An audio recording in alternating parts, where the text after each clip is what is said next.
Squelch, squelch. Everywhere you go at the moment it's wet underfoot, claggy, soaking. So much rain lately, the course is taking a real beating. Unfortunately, it's holding up really well.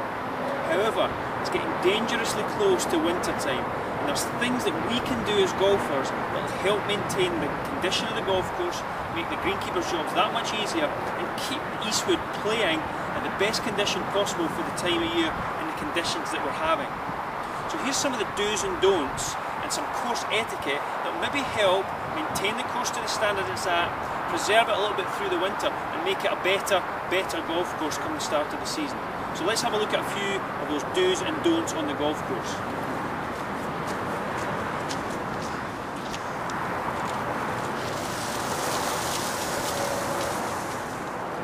Let's have a look at the first classic piece of bad course etiquette. All too often we see people, the trolleys on the tees. When it's wet like this and you're bringing your trolley up to the tee, you're only going to cause wear and tear. Leave it a little bit further away on the paths that are provided or on the flat surfaces where there's less likelihood of you ripping up the turf that's wet under your feet. And it doesn't matter whether it's a power trolley, a push trolley or a pull trolley. They don't have any place on the tees, so keep them away from the teeing grounds, select your club and up you come. So try and preserve the tees by being a little bit more sensible and a little bit less selfish with where you leave your bag.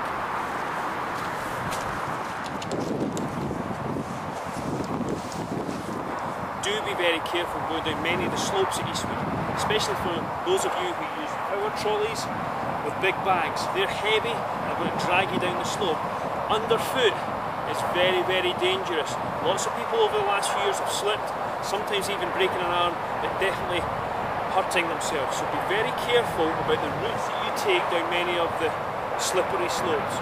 Sometimes it might be better to go the longer route, but the safer route.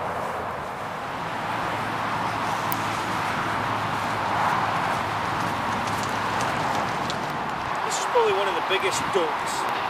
All too often we see people running the trolleys between the bunker and the fringe of the green. These parts of the golf course are very delicate, but the parts that the golf course are trying to improve all the time, so don't take your trolley as close to the green and the shortest route to your ball as you can. Try and be aware of what the surfaces are trying to be prepared like, perhaps taking the longer route round to get to your ball. So don't come as close to the green as you can. Similarly, don't go as close to the tee as you need.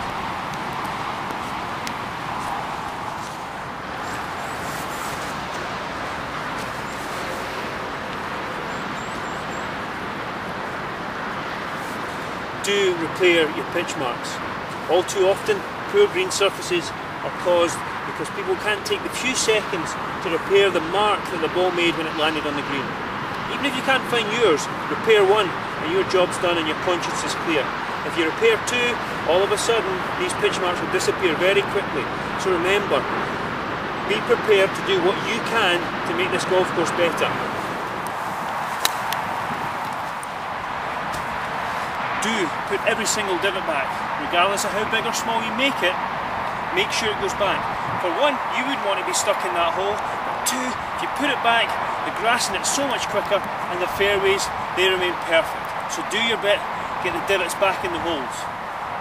So in a nutshell, we all have a responsibility to keep the course in as good a condition as possible. It's not just the greenkeeper's job, but the more we can do and the more conscientious we are with the amount of wear and tear that around the golf will produce on the golf course, then the better condition the course will remain. So think the next time you're out, where are you taking your trolley? Can you maybe take it into a slightly more sensible position that's not going to affect the approaches to the greens or the tees? Think the next time you hit a wedge shot or take a divot from the fairway, make sure that goes back immediately, it'll knit so much quicker. Next time your ball lands on the green, whether it's a low skimmer that goes off the back, look for that pitch mark. If you repair it quickly, it recovers so much more easily.